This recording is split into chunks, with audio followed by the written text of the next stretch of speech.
Okay, अभी sound आ रही होगी। ठीक है, फाइन। ओके, अभी कमेंट करके बताइए साउंड ठीक है ना। अब आ गई ना साउंड? बच्चा पार्टी, अब बताओ साउंड आ गई ना। अब तो कोई इशू नहीं होना चाहिए।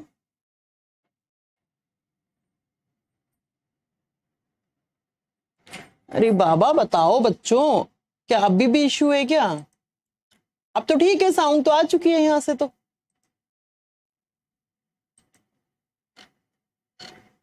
अब नहीं आ रही है?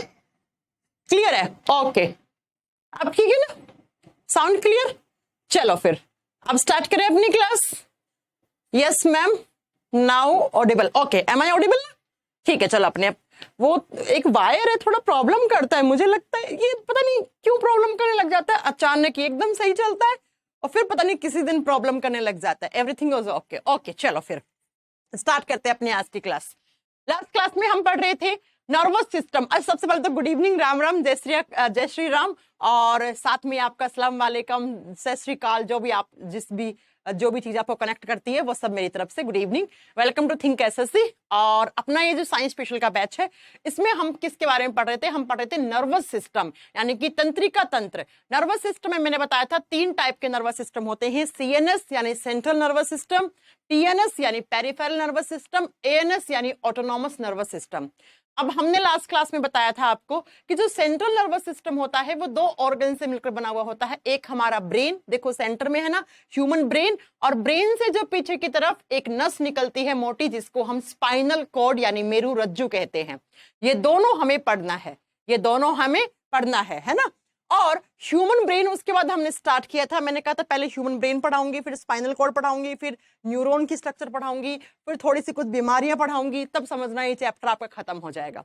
अब ह्यूमन ब्रेन में सबसे पहले देखते हैं हम लास्ट क्लास में हमने क्या पढ़ा था। हमने पढ़ा था ब्रेन को हम 3 पार्ट में डिवाइड करते हैं, fore brain, mid brain, hind brain.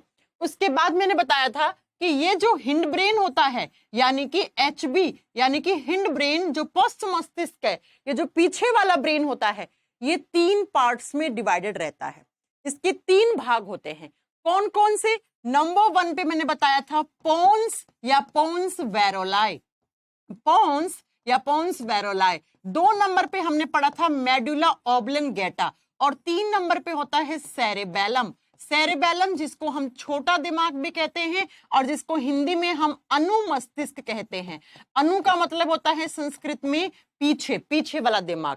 तो इनमें तीनों में छोटा कौन सा होता है? सेरेबेलम सबसे छोटा होता है। ये हम पढ़ चुके थे लास्ट क्लास में, हमने, याद होगा आपको बिल्कुल। पर डे क्लास की टाइमिंग, मेरी क्लास की टाइमिंग एक ही चलती है बच्चा, वो है 6 से 7। मेरी क्लासेस हमेशा कंटिन्यू रहती हैं। कल जन्माष्टमी था, जन्माष्टमी की छुट्टी थी, ऑफिस बंद था, तो मैं क्लास नहीं ले पाई, लेकिन फिर भी छुट्टी होने के बावजूद भी छुट्टी रही, इसलिए मैंने आपकी कल भी क्लास लगवा ली है। कल शनिवार है, शनिवार को मैं जनरली क्लास नहीं लेती हूँ, लेकिन मैंने सोचा लगवा लेती हूँ, कोई बात नहीं, जो जन्माष्टमी की छुट्टी हुई वो अपन वहां क्लियर कर लेंगे। मुझे मेरी क्लासेस में कोई शिकायत नहीं है, बहुत बढ़िया तरीके से मैं पढ़ा रही हूँ। इनफैक्ट सबसे आगे सिलेबस मेरा ही चल रहा होगा। अब केमिस्ट्री की क्लास की प्रॉब्लम है, वो मैंने आपको टेक्निकल वो जो शेड्यूल देखते हैं उनको मैंने बोल दिया है, वो कह रहे थे मैम मंडे से हम केमिस्ट्री की क्लासेस ज्यादा लगाने की कोशिश करेंगे, ठीक है। बाकी अब केमिस्ट्री वाले सर आपकी क्लास लें तो उनको रिक्वेस्ट कर देना कि सर प्लीज केमिस्ट्री क्लास थोड़ी ज्यादा लगा दे। बाकी मेरा एकदम बढ़िया है, मैं सही चल रही हूँ, ठीक है। सबसे पहले सिलेबस मैं ही खत्म करने वाली हूँ आपके बैच में। चलिए, तो हमने पढ़ा ह्यूमन, लेकिन अभी बहुत सिलेबस बाकी है, ये मत सोचना अभी तो बहुत लंबा चलना है। ह्यूमन ब्रेन, ये हिंड ब्रेन में 3 पार्ट थे, ये हम पढ़ चुके थे। सेरेबेलम हमने पढ़ लिया था। क्या पढ़ा था सेरेबेलम के बारे में? कि ये बॉडी बैलेंसिंग का काम करता है। जब आप उठ रहे हो, भाग रहे हो, दौड़ रहे हो, सो रहे हो, बैठ रहे हो, खड़े हो, तो आपके बॉडी का जो बैलेंस है, गाड़ी चला रहे हो, साइकिल चला रहे हो, मोटरसाइकिल चला रहे हो, चाहे आप हेलीकॉप्टर चला रहे हो, कुछ भी चला रहे हो, उस समय आपके बॉडी के बैलेंस को बनाने का काम किसका होता है? सेरेबेलम का होता है। अब आज हमें क्या पढ़ना है? पहले हम पढ़ेंगे मेडुला ऑब्लंगेटा, फिर हम पढ़ेंगे पोन्स वेरोलाई, फिर हम पढ़ेंगे मिड ब्रेन, फिर हम पढ़ेंगे फोर ब्रेन के 3 पार्ट्स होते हैं उसके बारे में। चलिए फटाक से लिखो फंक्शंस ऑफ एमओ। सेरेबेलम पढ़ चुके थे, हिंड ब्रेन को 3 पार्ट में डिवाइड किया था हमने, पहला हम पढ़ चुके थे। अब दूसरा लिखो मेडुला ऑब्लंगेटा। और बच्चा ये नाम अब जैसा है आपको याद रखना पड़ेगा। अच्छा मैं बताऊं, कभी कभी ना एग्जामिनर क्वेश्चन पूछता है ना इससे, मेडुला ऑब्लंगेटा से, तो वो ना पूरा नाम नहीं लिखता है, एग्जाम में ना कभी कभी मेडुला लिख देता है, तो वहां पर आप ये मत सोचना कि मेडुला कौन सा है, वो यही मेडुला है। कभी कभी ब्रेन के पूरे पार्ट नहीं लिखता है। एक बार मुझे पेपर याद नहीं है, शायद बीपीएससी का एग्जाम का पेपर होगा जहां तक मुझे लगता है, उसमें लिखा हुआ था मेडुला का फंक्शन, कुछ ऐसा करके क्वेश्चन आया हुआ था, तो उसमें आगे ऑब्लंगेटा नहीं लिखा हुआ था। तो आपको समझ जाना है मेडुला ऑब्लंगेटा के काम क्या है। पहले हम हिंदी में लिख दें, नहीं तो हिंदी मीडियम वाले बच्चे गुस्सा हो जाएंगे। और आज हम आपको क्लास में ये भी बताएंगे कि आपको बुक कैसे परचेज करनी है ना। जो मेरी 2 किताबें हैं, बहुत दिनों से जो बच्चे इंतजार कर रहे थे कि मैम बुक कब आउट ऑफ स्टॉक हो गई हैं, वो वापस कब स्टॉक में आएंगी, तो आज हम सारी बातें वो भी करेंगे आपसे। मेडुला ऑब्लंगेटा क्या करता है? ऑब्लंगेटा शॉर्ट फॉर्म में हम जब भी कभी से लिखेंगे ना, तो इसको MO लिखेंगे, तो आपको समझ जाना है बच्चा। मेडुला ऑब्लंगेटा ना क्या काम करता है, हमारे बॉडी में जितनी भी इनवॉलेंट्री रिएक्शंस होती है ना, इनवॉलेंट्री अनैच्छिक क्रियाएं, एक होता है टर्म इंग्लिश में वॉलेंट्री। वॉलेंट्री का मतलब होता है जो मेरी मर्जी से हो, जो मेरी इच्छा से हो रही है। जैसे मैंने पेन यहां फेंक दिया, मेरी इच्छा हुई, मैंने वापस उठा लिया इस पेन को, तो ये मेरी इच्छा है। लेकिन मेरे शरीर के अंदर कुछ ऐसी क्रियाएं होती हैं एक दिन के अंदर जिसपे मेरा कोई कंट्रोल नहीं है, जो मेरी इच्छा से नहीं होती है भैया। ऐसी रिएक्शंस को कंट्रोल करता है MO, यानी वो किसकी इच्छा से चलती हैं, वो इनकी इच्छा से चलती हैं। तो ये यहां पर आप लिखोगे it controls on involuntary reactions. इसका काम होता है हमारे बॉडी में जितनी भी इनवॉलेंट्री रिएक्शंस होती हैं उन पर बैलेंस बना के रखना, या उनको कंट्रोल करना, उनको करवाना, उनको खत्म करवाना, है ना। इनवॉलेंट्री का मतलब होता है अनैच्छिक क्रियाएं, यानी कि जो हमारी इच्छा से नहीं हो रही है, वो भैया इसकी इच्छा से होती है। जैसे आप बोलोगे मैम कुछ एग्जाम्पल दो। एग्जाम्पल, सांस लेना, रेस्पिरेशन। क्या मेरा रेस्पिरेशन पे कंट्रोल है? नहीं है ना। कभी आपने सोचा आज तो बहुत सांस ले लिया यार, अब 2 दिन सांस नहीं लूंगा, फिर तीसरे दिन वापस से सांस लूंगा। हिचकी आने पे कोई कंट्रोल है क्या? छींक आना कोई कंट्रोल है? खराटे लेना कंट्रोल है? बर्पिंग, डकार लेना, ये सारी होती हैं इनवॉलेंट्री रिएक्शंस, अनैच्छिक क्रियाएं। ऐसी क्रियाएं जो हमारे कंट्रोल में नहीं है, जिसको कंट्रोल करने के लिए हमें भगवान ने क्या दिया है, ब्रेन में एक हिस्सा दिया है जिसको हम क्या बोलते हैं, मेडुला ऑब्लंगेटा। तो एग्जाम में क्वेश्चन आ जाए ह्यूमन बॉडी में इनवॉलेंट्री रिएक्शंस को कौन सा ब्रेन का हिस्सा कंट्रोल करता है, आप बताओगे मेडुला ऑब्लंगेटा। अब बच्चों ये जो इनवॉलेंट्री रिएक्शंस होती है ना, ये भी 2 टाइप की होती हैं। ये भी कितने टाइप की होती हैं? 2 टाइप की होती हैं। कौन कौन सी? तो लिखिएगा जरा, एक तरफ लिखो vital reactions. Vital reactions Hindi में बोलेंगे जैविक क्रियाएं। हिंदी मीडियम वाले बच्चे लिख लीजिए जैविक अभिक्रियाएं या जैविक क्रियाएं, यानी कि इनवॉलेंट्री जो रिएक्शंस है वो 2 नेचर की होती है, 2 प्रकृति की होती है। दूसरी तरफ लिखोगे एसेसरी इनवॉलेंट्री रिएक्शंस या एसेसरी रिएक्शन। रिएक्शन को शॉर्ट फॉर्म में RXN लिखते हैं, तो मैंने RXN लिख दिया, ठीक है। सहायक क्रियाएं। अब सबसे पहले तो आप एक पॉइंट समझने की कोशिश ये करना, इनवॉलेंट्री ये भी है, फिर मैम डिफरेंस क्या हुआ? सुनना जरा, ये ऐसी इनवॉलेंट्री रिएक्शंस हैं कि अगर इनमें से एक भी नहीं हुई, अगर एक भी रिएक्शन की एब्सेंस हो गई, यानी कि अनुपस्थिति हो गई एक की भी, तो बच्चा आपके शरीर की डेथ हो जाएगी, आप मर जाओगे, आपकी मृत्यु हो जाएगी। यानी कि मैम ऐसी इनवॉलेंट्री रिएक्शंस जो नहीं होंगी तो हमारे शरीर की डेथ हो जाएगी, यानी कि जो जिंदा रखने के लिए जरूरी है और जिन पर हमारा कोई कंट्रोल नहीं है, ऐसी इनवॉलेंट्री रिएक्शंस वाइटल रिएक्शंस कहलाती हैं। फॉर एग्जाम्पल देती हूं, हार्ट बीट, हृदय की धड़कन। हमारा हार्ट बीट कर रहा है, अगर जिस दिन आपके हार्ट ने बीट करना बंद कर दिया, आपकी धड़कनें जिस दिन, देखो आपकी हार्ट बीट ऐसे चलती है, ऐसे ग्राफ बन रहा है, जिस दिन ये ग्राफ ऐसे गिर गया ना, ऐसे सीधा हो गया, उस दिन आपकी डेथ हो गई। यानी कि आपका हार्ट बीट ना होने का मतलब है हार्ट फेल हो गया, हार्ट अटैक आ गया, आप मर गए हो। तो हार्ट बीट पे कोई कंट्रोल नहीं है हमारा। इसको कौन कंट्रोल करता है? तो इसको मेडुला कंट्रोल करता है। कब कितनी हार्ट बीट बननी है, कम होनी है, ज्यादा होगी तो उसे कम करना है, कम होगी तो उसे ज्यादा करना है। ये सारा किसका काम है? ये सारा मेडुला ऑब्लंगेटा का काम है, इस पर हमारा कोई कंट्रोल नहीं है। दूसरी लिखो रेस्पिरेशन। रेस्पिरेशन यानी कि श्वसन, यानी कि सांस लेना, कितना सांस लेना है, कब लेना है। अगर सांस नहीं लिया तो आपके बॉडी में ऑक्सीजन की कमी हो जाएगी, आपकी डेथ हो जाएगी, आप मर जाओगे। ठीक है, आप सोचते होंगे ना मैम जब देखती तो यही बोलती रहती हैं आपकी डेथ हो जाएगी, आप मर जाओगे। आप में मैं भी शामिल हूं, आप, मैं, सब लोगों की बात कर रही हूं मैं। थर्ड लिखो ब्लड प्रेशर। अगर आपके ब्लड में प्रेशर नहीं रहेगा, अगर आपका बीपी ज्यादा हो गया तब भी आप मर सकते हो हार्ट अटैक से, कम हो गया तब भी आप मर सकते हो हार्ट अटैक से। यानी कि रक्त दाब एकदम कंट्रोल रहना चाहिए। नेक्स्ट आप लिखो ब्लड सर्कुलेशन। अगर आपका खून चारों तरफ नहीं घूमेगा आपके बॉडी में, अगर रक्त का परिसंचरण रुक गया तो बच्चा समझ जाना ऑक्सीजन का भी सर्कुलेशन रुक गया, यानी कि आपके शरीर की डेथ होने वाली है या हो गई है। तो आपसे एग्जाम में कैसे क्वेश्चन आएगा, एग्जाम में कैसे क्वेश्चन आएगा वो सुनो। हाँ जी भाई विवेकानंद कुमार, एग्जाम में क्वेश्चन आएगा हार्ट बीट को ब्रेन का कौन सा पार्ट कंट्रोल करता है, रेस्पिरेशन को कौन कंट्रोल करता है, ब्लड प्रेशर को कौन कंट्रोल करता है, ब्लड सर्कुलेशन को कौन कंट्रोल करता है। ऐसे ही एक्सक्रीशन, एक्सक्रीशन का मतलब होता है रिमूवल ऑफ हार्मफुल प्रोडक्ट, यानी कि हमारे बॉडी में जो नुकसान पहुंचाने वाले उत्पाद बनते हैं उनको बाहर निकालना। अगर एक्सक्रीशन नहीं होगा तो हमारे बॉडी में यूरिया, यूरिक एसिड ज्यादा जम जाएगा और आप मर जाओगे। इंसान किडनी फेल होने से क्यों मर जाता है?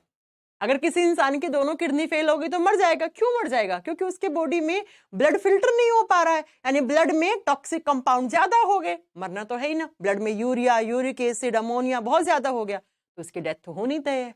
समझ रहे? तो इनमें से कोई भी अगर आ जाए तो ये सारे फंक्शन किसके हैं? ये सारे फंक्शंस मेडुला करता है। और ये रिएक्शंस कैसी हैं? ये वाइटल इनवॉलेंट्री रिएक्शंस हैं बच्चा। ठीक है, बात समझ में आ गई? चलिए नेक्स्ट अब बात करते हैं मैम एसेसरी रिएक्शंस क्या होती हैं। एसेसरी रिएक्शंस ऐसी होती हैं जो नेचर में इनवॉलेंट्री हैं। आप ना इनको कंट्रोल कर सकते हो ना इनको कंट्रोल कर सकते हो। लेकिन बच्चा अगर ये नहीं हुई, अगर इनकी एब्सेंस हुई तो आप मरोगे नहीं, यानी बॉडी डजंट डाई, डेथ नहीं होगी, यानी कि शरीर मरेगा नहीं। इसका मतलब मैम ये रेगुलर नहीं होती है। अगर रेगुलर होती तो भैया फिर कैसे सरवाइव करते हैं इनके बिना? ये डेली होती है, आपका हार्ट बीट डेली हो रहा है, एक्सक्रीशन डेली करते हो आप, ब्लड सर्कुलेशन डेली हो रहा है आपका, ये 1 मिनट भी नहीं रुक सकती ये चीजें। लेकिन ये कभी कभी होती है। For example snoring. स्नोरिंग का मतलब होता है खराटे लेना, यानी कि खराटे लेने पर किसी का भी कोई कंट्रोल है नहीं है। लेकिन खराटे नहीं आए तो क्या मर रहे हो? क्या नहीं मर रहे ना। तो ये भी हुआ तो इनवॉलेंट्री, लेकिन ये नहीं हुआ तो मरे नहीं हम, तो मरोगे नहीं आप। नेक्स्ट जैसे आप लिखो, जैसे बर्प। बर्प का मतलब होता है डकार करना या डकार लेना। अब डकार भाई कभी कभी 2 महीने तक नहीं आती तो मर थोड़ी ना गए हो आप। नेक्स्ट लिखो हिकअप्स। हिकअप्स का मतलब होता है हिचकी आना। हिचकी क्यों आती है? आप बोलोगे मैम जब कोई याद करता है तो हिचकी आती है। हट, साइंस ऐसी चीजें थोड़ी मानती है कि कोई याद करता है तो हिचकी आ गई है। नहीं, हिचकी आती है आपके यहां पर, इस जहां पे चेस्ट खत्म होता है पेट शुरू होता है ना, तो बीच में एक ऑर्गन होता है डायफ्राम, ऐसे सी आकार का। उस डायफ्राम में जब कार्बन डाइऑक्साइड ज्यादा हो जाती है, CO2 कम होती है, तो आपको हिचकी आती है। आपके बॉडी में डायफ्राम के पास कार्बन डाइऑक्साइड ज्यादा हो गया, ऑक्सीजन कम हो गया, तब आपको हिचकी आती है। आगे हम आपको पढ़ाएंगे रेस्पिरेटरी सिस्टम में ये चीजें।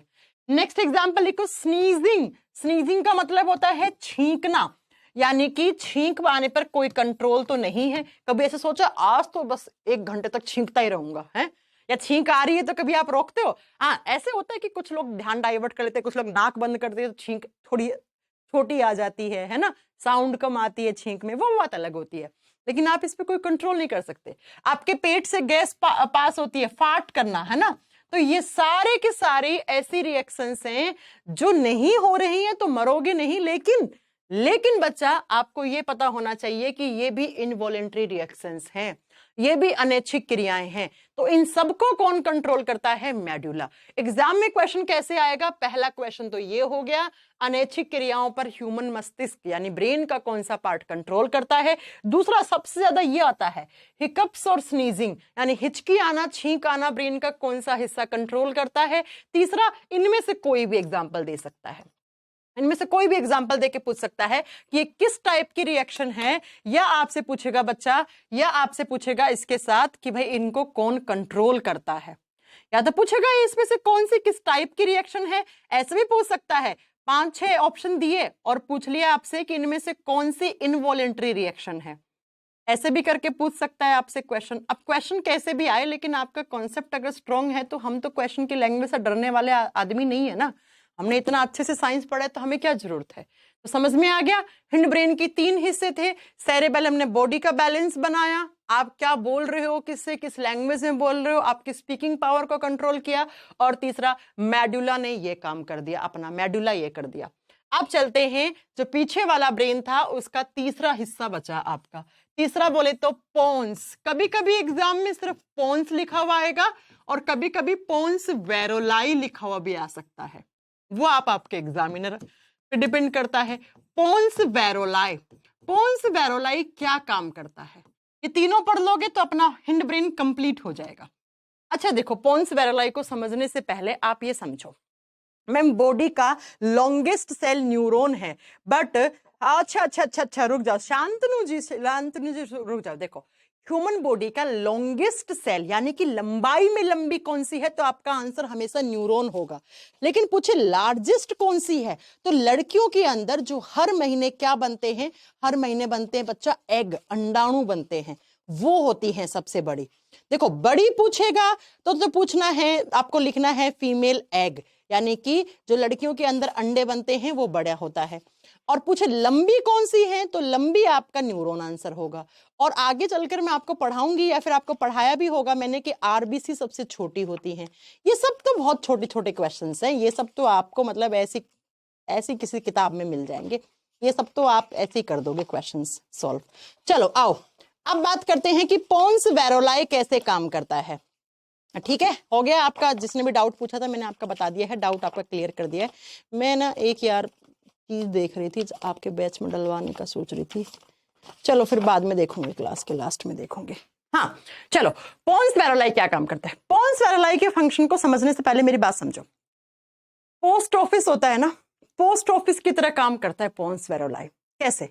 देखो पोस्ट ऑफिस है ऐसे, आप रहते हो जयपुर में, आपने एक कोरियर भेजा है ना, बोला कि जयपुर से मेरा ये मुंबई भेजना है मुझे, तो जयपुर से कोरियर आया पोस्ट ऑफिस में, और पोस्ट ऑफिस से फिर गया या ट्रांसपोर्टेशन से, और फिर डाकिया लेके गया मुंबई में आपको जहां भेजना था उस जगह। यानी कि पोस्ट ऑफिस ने डिसाइड करके दिया कि भाई ये जयपुर से आया कोरियर तो ये मुंबई जाना है। ऐसे ही एक कोरियर आया अहमदाबाद से, तो भाई ये पटना जाना है तो पटना भेज दिया। एक कोरियर आया आपका मान लो जबलपुर से, और इसको भेजना कहां पर है, मथुरा भेजना है। ठीक है, तो यानी कि जिस तरीके से पोस्ट ऑफिस में अलग अलग शहर से डाक आती है और फिर अलग अलग शहर जाती है, यही काम तो है पोस्ट ऑफिस का। अलग अलग शहरों से डाक आई, फिर कौन सी डाक किस शहर जाएगी, ये पोस्ट ऑफिस में यहाँ पे क्या बैठे होंगे, बहुत सारे वर्कर्स बैठे होंगे, वो इनको यहाँ पे भेजने का काम करते हैं। ठीक ऐसे ही हमारे बॉडी में पोन्स वेरोलाई एक पोस्ट ऑफिस की तरह काम करता है। कैसे? सुनो जरा कैसे करता है ये पोन्स वेरोलाई पोस्ट ऑफिस की तरह काम। तो बच्चों, हमारे बॉडी में बहुत सारे पार्ट्स हैं, यानी बॉडी ऑर्गन्स हैं। बिल्कुल है मैम, यानी कि बॉडी पार्ट्स लिखूं या बॉडी ऑर्गन्स लिखूं, बात तो बराबर होती है ना, बॉडी के पार्ट यानी ऑर्गन। ठीक है, शरीर में अंग हैं, हाँ जी मैम, शरीर के अंग हैं, और सारे के सारे अंगों को कौन कंट्रोल करता है, हमारा ब्रेन। भाई भगवान ने इसको सबसे ऊपर यहां क्यों दिया? दिमाग घुटने में भी हो सकता था, कोहनी में भी हो सकता था, रीढ़ की हड्डी में पीछे दिमाग हो सकता था, यही क्यों है? क्योंकि इसके अंडर में रहते हैं सारे ऑर्गन्स, सारे ऑर्गन्स को कमांड और कंट्रोल यही भेजने का काम करता है, इसलिए भगवान ने इसकी जगह भी सुपीरियर जगह रखी है। ठीक है, तो बॉडी पार्ट्स यानी बॉडी ऑर्गन्स से अलग अलग सिग्नल आते हैं। जैसे मान लो एक सिग्नल आया आपकी स्किन से आया, आपकी त्वचा से आया, त्वचा से कैसा सिग्नल आया, आपको किसी ने इंजेक्शन चुभाया, है ना, तो दर्द हुआ, तो ये कहाँ से आया, स्किन में लगा ना इंजेक्शन, तो दर्द आया। अब इस दर्द के सिग्नल किसके पास जाएंगे, ब्रेन के पास। तो मान लो हाथ में किसी ने इंजेक्शन लगाया, तो ये बॉडी ऑर्गन हो गया। अब इस हाथ से जो मैसेज आया है वो ब्रेन के किस हिस्से में जाएगा, भाई ब्रेन के अलग अलग हिस्से का अलग अलग काम है, सारे एक साथ एक जैसे काम कर लेंगे तो तार आपस में भिड़ जाएंगे, तो फिर काम नहीं चलता है, ठीक है, समझ रहे हो। तो मान लो एक स्किन हो गया आपका ऑर्गन, दूसरा आप मान लो कि आपकी आंख से सिग्नल आया, कोई आई से आया, या मान लो ईयर से आया, यानी कि आंख और कान से आया। तीसरा आपका सिग्नल आया आपके हार्ट से, आपके हृदय से, हार्ट ने कोई मैसेज भेजा मान लो। ये बॉडी ऑर्गन्स है, तो ये मैसेज पहले कहाँ आएगा, पहले डाक कहाँ जाती है, पोस्ट ऑफिस में जाती है। तो ऐसे ही ये मैसेज भी कहाँ जाएगा, पोस्ट ऑफिस में, ये मैसेज भी कहाँ पे, पोस्ट ऑफिस में। अब पोस्ट ऑफिस कौन है, पोन्स है। तो ये सारे के सारे मैसेज, ये सारे के सारे स्टिमुलेशन, ये सारे के सारे उद्दीपन पोन्स के पास आए। अब पोन्स डिसाइड करेगा कि ये मैसेज स्किन से आया है तो ये ब्रेन के किस हिस्से में जाना है, यानी कि मैम यहां पर होंगे हमारे ब्रेन पार्ट्स, दिमाग के हिस्से। तो बच्चों पहले से ही डिसाइडेड है कि स्किन से आने वाले सिग्नल कौन से ब्रेन के पास जाएंगे। तो पोन्स उस मैसेज को भेजेगा, फेंकेगा किसके पास, ब्रेन के पार्ट के पास। और जो स्किन से मैसेज आते हैं ना, वो जाते हैं फोर ब्रेन में, अग्र मस्तिष्क में जाते हैं। ऐसे ही आंख और कान से आते हैं, वो मिड ब्रेन में, मध्य मस्तिष्क में जाते हैं। और हार्ट से जो आता है वो हिंड ब्रेन में जाता है। अभी तो पढ़ा, हिंड ब्रेन में हार्ट बीट कौन कंट्रोल करता है, मेडुला कंट्रोल करता है। तो आप एक चीज समझ पा रहे होंगे कि हमारे बॉडी पार्ट से अलग अलग जो मैसेज आते हैं, अलग अलग जो स्टिम्युलेशन आते हैं, वो पोस्ट ऑफिस यानी पोन्स के पास आते हैं। और फिर पोन्स क्या करता है, पोन्स भेजेगा कहां पर, ब्रेन के पार्ट्स के पास, कि भाई अच्छा इस ऑर्गन से आया मैसेज तो ब्रेन के इस पार्ट के पास, इससे आया है तो ब्रेन के इस पार्ट के पास, इससे आया है तो ब्रेन के इस पार्ट के पास। जैसे पोस्ट ऑफिस में डाक कहां से आई है तो कहां जाएंगी, पहले से डिसाइडेड है, जयपुर से आई है मुंबई जाना है, भाई लिखा हुआ उसके ऊपर एड्रेस। ठीक ऐसे ही पोन्स ने काम किया। इसका मतलब मैम आप ये कहना चाह रही हैं कि पोन्स वेरोलाई बॉडी पार्ट्स को ब्रेन पार्ट से कनेक्ट करता है। यस, ब्रिज की तरह काम करता है। होता है ना ब्रिज पे, एक इधर रोड है एक इधर रोड है, बीच में ब्रिज बना दिया, तो इधर वाली रोड पे जाना है तो इस ब्रिज से ऐसे चले जाओ।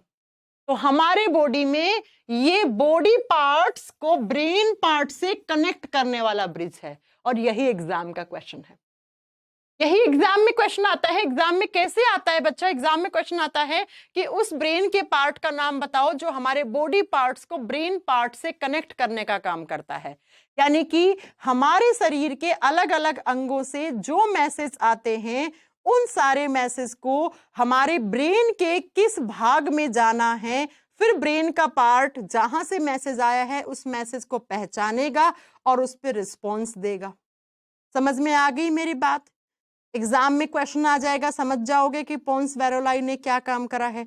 बड़ा सिंपल सा काम है कि भाई हमारे ब्रेन के अलग अलग अंगों से अलग अलग टाइप के मैसेज आते हैं, तो पोन्स क्या करता है, उन अलग अलग टाइप के मैसेज को कहां पर, हमारे ब्रेन के अलग अलग हिस्से पे ट्रांसफर करने का काम कर देता है भाई। इसका मतलब बॉडी पार्ट्स को ब्रेन पार्ट से जोड़ने का काम करता है। मैम क्वेश्चन तो एक ही बन सकता है, यहां से बिल्कुल एक ही क्वेश्चन बनेगा, और एक क्वेश्चन मैंने आपको बता दिया कि ऐसा ही बनेगा। समझ में आ गया। तो इसी के साथ हमने हिंड ब्रेन को 3 पार्ट में डिवाइड किया और तीनों पार्ट के हमने फंक्शन पढ़ लिए। यानी कि हिंड ब्रेन मैम 3 हिस्सों में डिवाइडेड है। बिल्कुल, हिंड ब्रेन 3 हिस्सों में डिवाइडेड था। कौन कौन सा, पोन्स वेरोलाई, मेडुला, सेरेबेलम। सेरेबेलम का अपना काम है, पोन्स का अपना काम है, मेडुला का अपना काम है। तीनों के काम हो गए, खत्म खत्म, टाटा बाय बाय, पढ़ लिया, इससे ज्यादा कुछ नहीं पढ़ना। अब आ जाओ जरा, हिंड ब्रेन कंप्लीट कर लिया, अब पढ़ेंगे हम मिड ब्रेन के बारे में। मिड ब्रेन जिसको हम मध्य मस्तिष्क बोलते हैं, यानी कि जो सेंटर में है, बीच में है। और बच्चा कहां पे होता है, अभी आपको बता देते हैं। ये वाला हिस्सा, ये वाला मिड ब्रेन है। ये फोर ब्रेन हो गया, ये मिड ब्रेन, ये यहां फिर है हिंड ब्रेन। मिड ब्रेन मैंने बताया था सबसे छोटा पार्ट होता है। It is the smallest part of our brain. यह है हमारे मस्तिष्क का सबसे छोटा भाग है, कोई नई बात नहीं है, सबसे छोटा है fore brain, mid brain, hind brain. तीनों में छोटा कौन सा होता है? Mid brain. पढ़ा चुकी हूँ। फोर ब्रेन 2/3 भाग होता है, सबसे बड़ा होता है, मिड ब्रेन सबसे छोटा होता है। मिड ब्रेन का आगे कोई हिस्सा ही नहीं होता बेचारे का, अब छोटा है तो क्या हिस्सा होगा उसका। ठीक है, चलो बात करते हैं मिड ब्रेन की। मिड ब्रेन क्या करता है? अब मिड ब्रेन का फंक्शन समझने से पहले ये बताओ, क्या आप जानते हो हमारे बॉडी में सेंसरी ऑर्गन्स होते हैं? सेंसरी ऑर्गन्स, सेंसरी ऑर्गन्स का मतलब होता है जो ऑर्गन हमें किसी भी चीज का sense they, sense they, Hindi में संवेदी अंग कहलाते हैं, सेंस देते हैं। अब किस किस का सेंस? सूंघने का, देखने का, टेस्ट का, ये सारे क्या है? ये सारे सेंस ही तो हैं। कितने होते हैं? हमारे बॉडी में 5 सेंसरी ऑर्गन होते हैं। पहला है आईज, आंखें। आंखें किसका? देखने का सेंस। मैं देख पा रही हूं, आप मुझे देख पा रहे हो, यानी कि आंखों में सेंस हो रहा है, ये सेंस बन रहा है। दूसरा ईयर, कान, सुनने का। तीसरा टंग, जीभ, टेस्ट का, कैसा टेस्ट है, खट्टा, मीठा, कड़वा, कैसा है। उसके बाद फोर्थ पे नोज, नोज का मतलब है नाक, स्मेल, गंधक की पहचान करवाना। किसकी स्मेल है? हलवा बन रहा है, खुशबू आ गई। डस्टबिन के डिब्बे से पास में गए, बदबू आ गई। और 5वां स्किन, त्वचा। किसी ने चांटा मारा तो स्किन पे तो मारा चांटा, दर्द हुआ। सर्दी लगना, गर्मी लगना, किसी ने इंजेक्शन चुभो दिया, कांटा चुभ गया तो दर्द, दर्द का। इसका मतलब 5 सेंसरी ऑर्गन है ना। इन 5 में सबसे बड़ा कौन सा होता है? स्किन, त्वचा होती है आपकी सबसे बड़ी। अब मिड ब्रेन क्या करता है वो सुन लो। मिड ब्रेन हमारे 2 सेंसरी ऑर्गन को कंट्रोल करता है। कौन कौन से? आई एंड ईयर, आंख और कान। सबसे पहले बच्चा आप ये बताओ, आई का काम क्या है? आईज का काम है विजुअल पावर, यानी कि देखने की क्षमता। देखने की क्षमता, आपने कोई चीज देखी, जैसे मेरे सामने कैमरा लगा है, कैमरा देखा, देखा तो कैमरे की इमेज तो मेरी आंख के ऊपर पर्दा होता है जिसको हम रेटिना बोलते हैं, जिसको हम स्क्रीन बोलते हैं, पर्दा बोलते हैं। जैसे टीवी में पर्दा होता है जिसपे इमेज चलती है, वैसे हमारी आंख में रेटिना होता है। आगे पढ़ाएंगे मैं आपको आई की स्ट्रक्चर। तो उस पे पर्दे पे इमेज बन जाती है। ये इमेज बन तो गई मेरी आंख पे, लेकिन बच्चों फिर ऑप्टिक नर्व से होते हुए सिग्नल मेरे ब्रेन के पास जाते हैं। अब ये इमेज किसकी है, कौन से कलर की है? अरे ये तो कैमरा है, काले कलर का है। ये कैमरा तो लाइट से चलता है, ये कैमरा तो सोनी कंपनी का है, इस कैमरे में तो फोटो जाती है। ये सेंस कौन दे रहा है? ये दे रहा है। ताजमहल देखने गए, पहली बार आपने ताजमहल को देखा, ठीक है, ताजमहल सफेद कलर का है, किसने बनवाया? ताजमहल तो बहुत सुंदर है, कितने स्तंभ है उसके अंदर, कितनी सीढ़ियां हैं, सब आपने देखा। अगली बार गए, ताजमहल की फोटो पहले से दिमाग में सेव है ना। तो वो किसने, ये सेंस कौन दे रहा है? ये कैमरे का सेंस। ये एसी है, एसी क्या काम करता है, किस कलर का है ना, समझ रहे हो आप? तो इस टाइप का सेंस जो विजुअल पावर का सेंस है, ये किसका काम है? मिड ब्रेन का। नेक्स्ट ईयर, ईयर का मतलब होता है कान, यानी कि हियरिंग पावर, सुनने की क्षमता को कंट्रोल करना।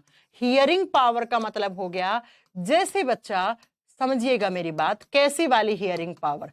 मैं यहां पे देख रही थी, मुझे मेरी मम्मी ने आवाज दी इधर से, तो मैं इधर देखने लग गई। अब ऐसा हुआ कि मम्मी इधर से आवाज दे रही है, मैं उधर देख रही हूँ। हाँ मम्मी बोलो, किसकी आवाज है? पहचान जाती मम्मी की आवाज है, पापा की, मम्मी की, पापा, मामा, मामी किसकी आवाज है, भाई बहन किसकी आवाज है? पहचान जाऊंगी ना मैं।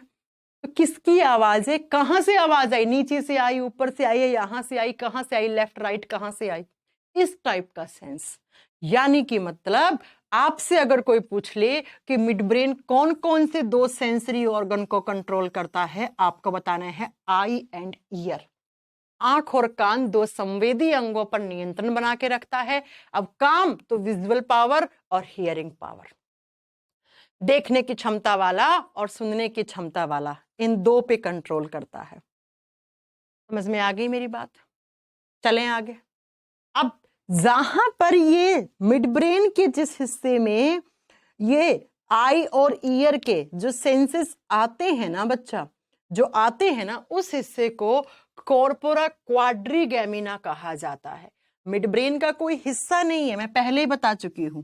मिड ब्रेन के जिस जगह, हिस्सा ना बोलो, मिड ब्रेन की जिस जगह पे ये सिग्नल्स आते हैं उसको कहा जाता है कॉर्पोरा क्वाड्रिजेमिना।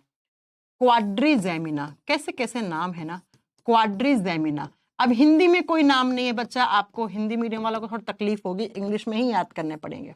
ऐसा ही आएगा, लिखा हुआ आएगा तो कॉर्पोरा क्वाड्रिगेमिना हिंदी में लिख दिया। क्या होता है कॉर्पोरा क्वाड्रिगेमिना में? इस ऐसा हिस्सा है जहां पर ऐसे 4 बिंदु बने हुए होते हैं ऐसे। ये एसएससी का क्वेश्चन है बच्चा कि कॉर्पोरा क्वाड्रिजेमिना कहाँ होता है। Fore brain, mid brain, hind brain, कोई भी ऑप्शन डाल देगा, ठीक है, कोई भी ऑप्शन डाल देगा। समझ में आ गई मेरी बात? तो कॉर्पोरा क्वाड्रिगेमिना कुछ भी नहीं है, वो हिस्सा जहां पे सिग्नल्स आते हैं आंख और कान पे। अब आंख और कान के एक जगह तो आ नहीं सकते ना, फिर तो मिक्स हो जाएंगे भैया, तार सारे मिक्स हो जाएंगे, है ना। तो जो ऊपर वाले 2 बिंदु हैं, ऐसे 4 बिंदु होते हैं, 4 पॉइंट होते हैं, इनको बोलते हैं सुपीरियर कॉलिक्यूलाई। ऊपर वाले 2 को सुपीरियर कॉलिक्यूलाई बोलते हैं ना, मैं तेरे से सुपीरियर हूं, यानी कि मैं तुमसे ऊपर हूं, ठीक है। नीचे वाले को बोलते हैं इंफीरियर कोलिक्यूलाई।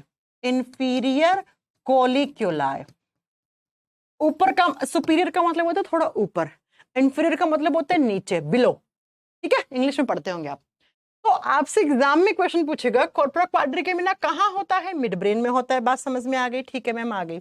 नेक्स्ट आपसे पूछेगा कि कॉर्पोरा क्वाड्रिगेमिना के उस हिस्से का नाम बताओ, उस जगह का नाम बताओ जहां पर आंख वाले सिग्नल आते हैं। तो सुपीरियर कोलिक्यूलाई के पास आते हैं विजुअल रिफ्लेक्सेस, इसके पास आते हैं बच्चा आंख वाले, देखने वाले, आईज वाले। ऑप्टिक नर्व की सहायता से आंख से जितने भी विजुअल रिफ्लेक्सेस आते हैं वो सारे सुपीरियर कोलिक्यूलाई पे आते हैं। और जो ऑडिटरी रिफ्लेक्सेस होते हैं, यानी कि जो सुनने वाले, आवाज, और वो आवाज सुनी ऐसे वाले, ये जो आते हैं ना, ये कहां पर आते हैं? यानी कि कान से आने वाला इंफीरियर कोलिक्यूलाई पे आता है।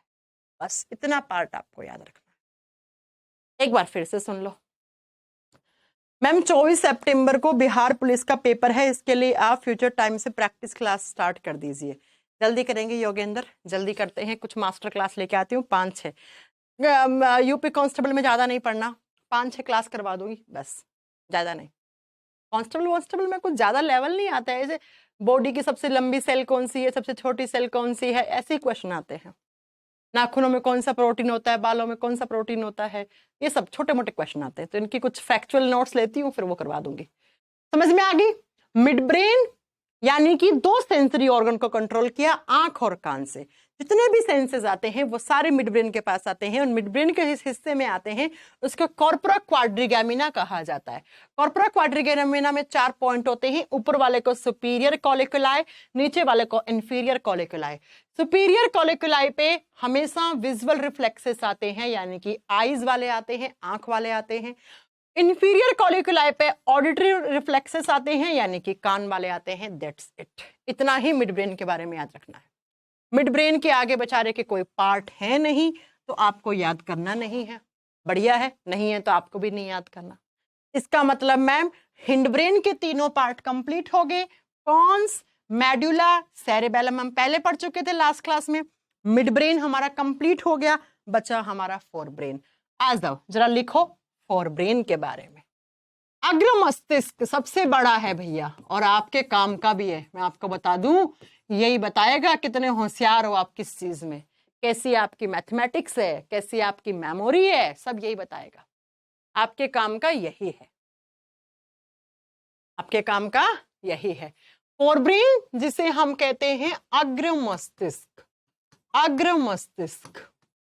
चलिए फिर जरा बात कर लेते हैं फोर ब्रेन के बारे में। सबसे पहले तो लिख दो, it is the largest part of our brain. पढ़ाया था ना, 2/3 में, 2/3 ऐसे लिखा जाता है ना, 2/3 हिस्सा हमारे ब्रेन का यही है। इसका मतलब ma'am it is the largest part of our brain. बिल्कुल, ये हमारे दिमाग का सबसे बड़ा हिस्सा है। बिल्कुल भैया, ये आगे वाला ये सारा यही तो है, फोर ब्रेन ही तो है। फोर ब्रेन 3 पार्ट में डिवाइडेड रहता है। फोर ब्रेन के भी 3 हिस्से होते हैं। नंबर 1 पे थैलेमस, 1 नंबर पे कौन सा? थैलेमस। नंबर 2 पे हाइपोथैलेमस, नंबर 2 पे कौन सा? हाइपोथैलेमस। थैलेमस, हाइपो लगा दो बस। ये हाइपोथैलेमस मैंने आपको एंडोक्राइन सिस्टम में पढ़ाया था ना, और कहा था ना ब्रेन वाले पार्ट में फिर आएगा ये।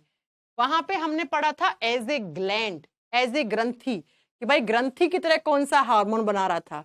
यहां हम आज पढ़ेंगे as a brain part, as a brain के पार्ट की तरह क्या करता है ये। और तीसरा सेरेब्रम, सेरेब्रम जिसको हम प्रेमस्तिष्क बोलते हैं, प्रेमस्तिष्क, ये लो। ठीक है बच्चों, 3 पार्ट में डिवाइडेड रहता है, तीनों के फंक्शन पढ़ने पड़ेंगे। तो जरा 1 नंबर पे लिख दो थैलेमस। क्या करता है ये थैलेमस? थैलेमस क्या करता है? कितने सेंसरी ऑर्गन थे? 5। 5 में से 2 को किसने कंट्रोल किया बताओ जरा? 2 को कंट्रोल कर दिया था मैम हमारे मिड ब्रेन ने। कितने बचे? 3। तो 3 को कौन कंट्रोल करेगा? थैलेमस। थैलेमस 3 सेंसरी ऑर्गन को कंट्रोल करता है। जरा लिख दो कौन कौन सा? नाक, नाक का काम क्या है? स्मेल, गंधक की पहचान यही ब्रेन करवाता है। अब आप कहोगे मैम नाक से पता लगता है स्मेल? अरे भैया नाक तो एक जगह है, इस पे तो रिसेप्टर है, वो रिसेप्टर जाते किसके पास है? ब्रेन के पास। ब्रेन बताता है खुशबू किसकी है, गेंदे के फूल की, गुलाब के फूल की, गजरे के फूल की, किसकी खुशबू है? हलवे की बन रही, हलवे में भी अलग अलग हलवे की अलग अलग खुशबू आती है ना। टमाटर सड़ गया तो उसकी बदबू है क्या? तो स्मेल की पहचान पूछ ले आपसे कौन सा ब्रेन का हिस्सा करवाता है? थैलेमस। किसकी स्मेल है आपको कैसे पता लगती है? क्योंकि ये स्टोर है थैलेमस के पास पहले से। नेक्स्ट टंग। टंग का मतलब हो गया जीभ, और जीभ का काम क्या होता है? टेस्ट की पहचान करवाना। कैसा टेस्ट है? खट्टा, कड़वा, मीठा, कैसा टेस्ट आ रहा है? उस टेस्ट वाले सिग्नल सारे किसके पास जाते हैं? जीभ से, थैलेमस के पास। थैलेमस बताएगा आइसक्रीम मीठी है, दही खट्टा है, चीनी मीठी है, शहद मीठा है, ठीक है, करेला कड़वा है। समझ गए? ये कौन बताएगा? ये थैलेमस बताएगा। और तीसरा स्किन। स्किन का मतलब त्वचा। स्किन से कैसे आते हैं? सर्दी लग रही है, कोल्ड, ठंड से लग रही है स्किन से। अगर इस रूम में बहुत ज्यादा बर्फ होगी तो स्किन से मुझे ठंड लगना शुरू हो जाएगा। गर्मी लग रही है, हीट, सर्दी, गर्मी, साथ में पेन। पेन का मतलब दर्द। दर्द कैसा? जो स्किन के थ्रू आ रहा है। स्किन के थ्रू मतलब एक्सटर्नल पेन। एक्सटर्नल का मतलब होता है बाहरी दर्द, अंदर का दर्द नहीं। अंदर का दर्द जैसे पेट दर्द, कमर दर्द, सिर दर्द, ये इंटरनल पेन होता है। ये हाइपोथैलेमस कंट्रोल करता है, ना कि थैलेमस। एक्सटर्नल पेन का मतलब है किसी ने चांटा मारा, ये दर्द, किसी ने सुई लगा दी, किसी ने इंजेक्शन लगा दिया, है ना, ये वाला दर्द। किसी ने चूंटी काट दी, बटका कर लिया किसी ने, ये वाला दर्द। एक्सटर्नल पेन मतलब जो स्किन के थ्रू आता हो, जो त्वचा के थ्रू आता हो। तो अगर आपसे पूछ ले थैलेमस ब्रेन, थैलेमस ब्रेन कौन कौन से सेंसरी ऑर्गन को कंट्रोल करता है, तो आप क्या बताओगे? नोज, टर्न, स्किन। मेरा सीपीयू का एग्जाम, सीपीयू में बहुत बायोलॉजी आती है, पता है ना आपको? सीपीयू में 50 नंबर की जीएस आती है ना। साइंस में तीनों में सबसे ज्यादा बायोलॉजी आती है, 7-8 क्वेश्चन आते हैं। समझ गए? एग्जाम में क्वेश्चन, स्मेल की कौन पहचान करवाता है, टेस्ट की कौन करवाता है, सर्दी, गर्मी, दर्द, किसी ने चांटा मारा, इंजेक्शन लगा, तो इन दर्द की पहचान कौन करवाता है? थैलेमस। थैलेमस ब्रेन का काम होता है ये सब।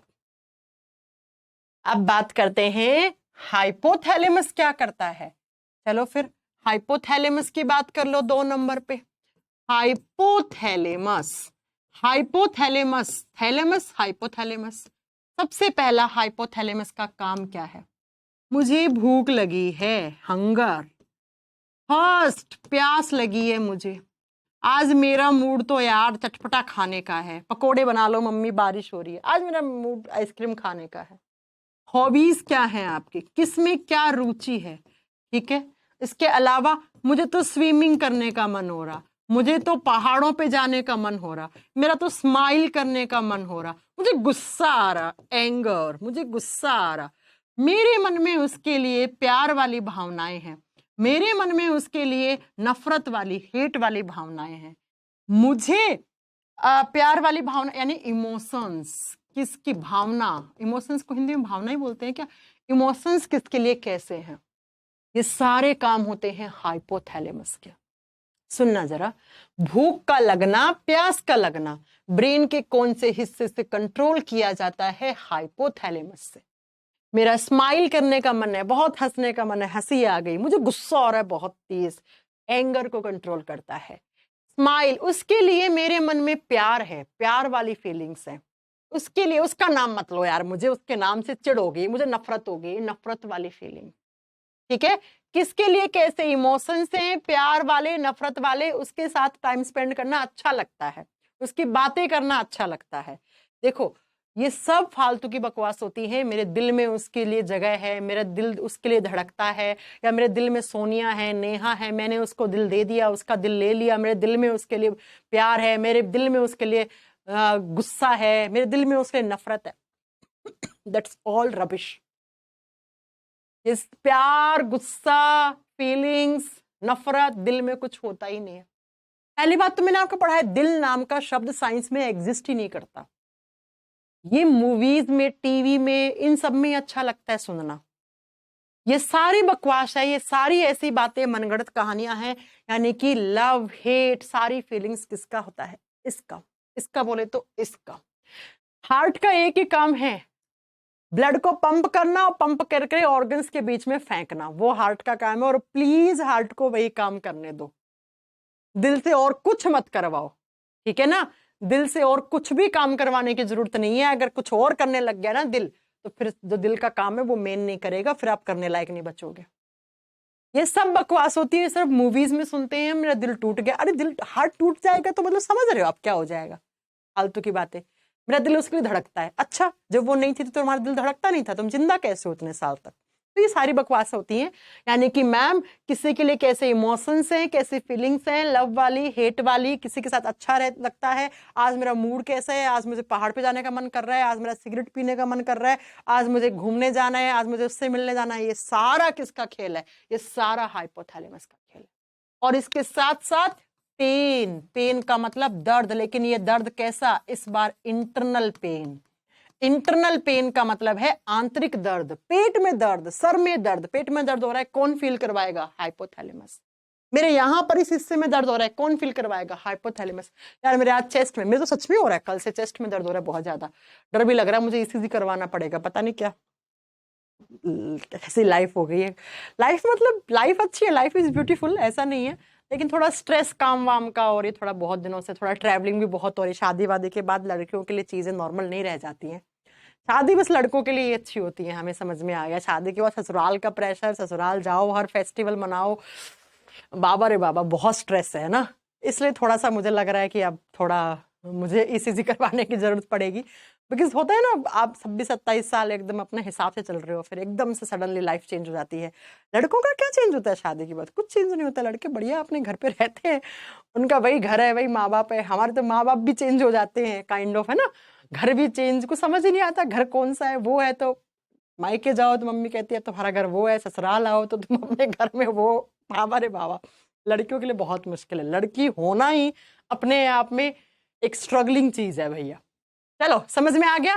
पेन का मतलब इंटरनल पेन, आंतरिक दर्द, और इसके साथ साथ हमारे बॉडी का जो इंटरनल बॉडी टेम्परेचर होता है ना, वो भी यही कंट्रोल करता है। यानी कि हमारे शरीर का तापमान, बॉडी टेम्परेचर, बॉडी टेम्परेचर कौन सा? इंटरनल। इंटरनल का मतलब आपके बॉडी का टेम्परेचर कितना रहता है? अप्रोक्स 37 डिग्री सेल्सियस रहना चाहिए ना, वो वाला। अब बाहरी टेम्परेचर तो भाई सर्दी, बाहर बर्फ में घूमोगे तो बाहर ठंड लगेगी, बाहर वाला होएगा। गर्मी राजस्थान में जाओगे तो गर्मी लगेगी, वो थैलेमस का काम है।